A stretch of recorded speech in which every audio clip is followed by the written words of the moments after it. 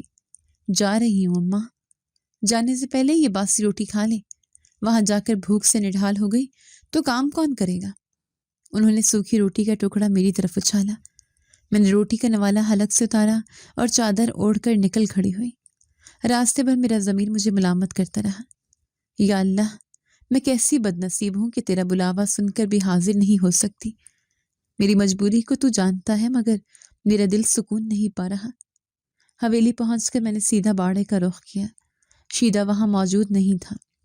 جانوروں کا گوبر اور گندگی دیکھ کر میرا دل بیٹھ گیا۔ میں نے لمبی سانس لی اور کام شروع کر دیا۔ کام کے دوران گندگی کے چھینٹے میرے کپڑوں اور چہرے پر پڑتے رہے۔ دوپہر تک میرا حلیہ بگڑ چکا تھا۔ کام ختم کر کے میں نلکے پر ہاتھ دھونے لگی، تبھی میری نظر باڑے کے ساتھ بنے ایک چھوٹے سے کمرے پر پڑی۔ اس کا دروازہ نیم وا تھا۔ میرے ذہن میں خیال کوندا، اگر میں گھر جا کر نہاؤں گی تو اماں پھر ماریں گی اور پانی استعمال نہیں کرنے دیں گی۔ اگر میں یہیں نہا لوں تو… میں نے ادھر ادھر دیکھا۔ دوپہر کی کڑی دھوپ میں حویلی کا پچھلا حصہ بالکل سنسان تھا۔ شیدہ بھی جا چکا تھا اور بڑے مالک لوگ حویلی کے اندر والے ٹھنڈے کمروں میں ہوں گے۔ یہ بہترین موقع ہے، یہاں کوئی نہیں آئے گا۔ میں جلدی سے غسل کر کے یہی ظہر کی نماز ادا کر لوں گی۔ میرے پاس جوڑا تو نہیں ہے، مگر میں گیلے کپڑوں کو نچوڑ کر دھوپ میں سکھا لوں گی اور پاک ہو جاؤں گی۔ میں نے خود سے کہا۔ دل زور زور سے دھڑک رہا تھا۔ ڈر تھا کہ کوئی دیکھ نہ لے، مگر نماز کی تڑپ خوف پر حاوی ہو گئی۔ میں نے ہمت کی اور اس چھوٹے کمرے کی طرف بڑھی۔ اندر ایک پرانا نلکا لگا ہوا تھا اور کونے میں ایک ٹوٹی ہوئی بالٹی پڑی تھی۔ شاید یہ کمرہ پرانے وقتوں میں ملازموں کے لیے استعمال ہوتا ہوگا۔ میں نے دروازہ اندر سے بند کرنے کی کوشش کی، مگر کنڈی ٹوٹی ہوئی تھی۔ یا اللہ خیر کرنا، میں بس جلدی سے فارغ ہو جاؤں۔ میں نے کانپتے ہاتھوں سے نلکا کھولا۔ ٹھنڈا پانی میرے ناپاک وجود پر گرا تو مجھے عجیب سا سکون محسوس ہوا۔ ایسا لگا جیسے برسوں کا بوجھ اتر رہا ہو۔ میں جلدی جلدی غسل کرنے لگی۔ میرا دھیان صرف پاکیزگی حاصل کرنے اور اپنے رب کے حضور سجدہ کرنے پر تھا۔ مجھے خبر نہیں تھی کہ میری یہ نیت مجھے کس خوفناک موڑ پر لے جائے گی۔ میں بے خبر تھی کہ اس حویلی کی دیواروں کے کان ہیں اور ان ویران کمروں میں شیطان بھی گھات لگا بیٹھے ہوں۔ اچانک مجھے باہر قدموں کی چاپ سنائی دی۔ میرا دل اچھل کر حلق میں آ گیا۔ میں نے فوراً نلکا بند کر دیا اور سانس روک لی۔ شاید وہم ہے، میں نے خود کو تسلی دی، لیکن وہ وہم نہیں تھا۔ دروازے پر کسی کا سایہ لہرایا۔ میں سہم کر دیوار کے ساتھ لگ گئی۔ میں نے جلدی سے اپنی گیلی چادر کو سینے پر پھیلا لیا۔ کون ہے اندر؟ ایک مردانہ آواز آئی۔ یہ آواز شیدہ کی نہیں تھی اور نہ ہی بڑے مالک کی۔ یہ کوئی اجنبی مگر روب دار آواز تھی۔ میرا جسم خوف سے کانپنے لگا۔ میں کیا جواب دیتی؟ میں یہاں چھپ کر نہا رہی تھی۔ یہ چوری تھی۔ مجھے لگا اب میری خیر نہیں۔ دروازہ آہستہ سے کھلا۔ سامنے کھڑے شخص کو دیکھ کر میری آنکھیں پھٹی کی پھٹی رہ گئیں۔ وہ حویلی کا چھوٹا مالک تھا، جسے میں نے کبھی کبھار دور سے دیکھا تھا۔ اس کی آنکھوں میں عجیب سی وحشت تھی۔ تو تم ہو وہ نئی لڑکی؟ اس نے دروازہ پیچھے سے بند کر دیا۔ اس کے ہونٹوں پر ایک شیطانی مسکراہٹ تھی۔ جی سرکار، میں بس صفائی کر رہی تھی۔ میری زبان لڑکھڑائی۔ میں جھوٹ بول رہی تھی کیونکہ میرے گیلے کپڑے سچ چیخ چیخ کر بتا رہے تھے۔ صفائی؟ اپنے جسم کی؟ وہ آہستہ آہستہ میری طرف بڑھا۔ نہیں سرکار، مجھے جانے دیں، اماں انتظار کر رہی ہوں گی۔ میں نے ہاتھ جوڑے اور دروازے کی طرف بھاگنے کی کوشش کی، لیکن اس نے میرا راستہ روک لیا۔ اتنی جلدی کیا ہے؟ حویلی میں کام کرتی ہو تو مالکوں کی خدمت بھی تو تمہارا فرض ہے۔ اس کے الفاظ میرے کانوں میں پگھلا سیسا بن کر اترے۔ مجھے اپنی عزت خطرے میں نظر آنے لگی۔ سرکار، میں غریب ضرور ہوں مگر بے غیرت نہیں، خدا کے لیے مجھے جانے دیں۔ میں رو پڑی۔ شور مت مچاؤ، یہاں کوئی نہیں آئے گا۔ اس نے بے دردی سے میرا بازو پکڑ لیا۔ میں نے چیخنے کی کوشش کی مگر اس نے اپنا بھاری ہاتھ میرے منہ پر رکھ دیا۔ میری آنکھوں سے بے بسی کے آنسو بہنے لگے۔ میں نے اللہ کو پکارا جس کی عبادت کے لیے میں نے یہ قدم اٹھایا تھا۔ کیا میرا امتحان اتنا سخت ہوگا؟ میرے وجود کی دھجیاں بکھر چکی تھیں۔ میں زمین پر گری سسکتی رہی اور وہ درندہ اپنی ہوس پوری کر کے فاتحانہ انداز میں باہر نکل گیا۔